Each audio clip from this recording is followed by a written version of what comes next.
কিন্তু এই নির্বাচনের লড়াই মানুষের লড়াই। উত্তরবঙ্গের মানুষ আগেই তৃণমূলকে বিদায় দিয়েছে, এবার দক্ষিণবঙ্গ আর উত্তরবঙ্গ মিলে তৃণমূলের বিসর্জন দিয়েছে।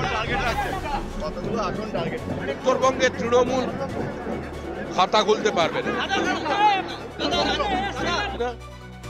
বঞ্চিত উত্তরবঙ্গ, অবহেলিত উত্তরবঙ্গ, পিছিয়ে পড়া উত্তরবঙ্গ বলে যারা দিনের পর দিন চোখের জল ফেলেছিলেন, তারা কার্যত উত্তরবঙ্গের মানুষের সঙ্গে প্রতারণা করেছেন, বিশ্বাসঘাতকতা করেছেন। রাজ্যে যে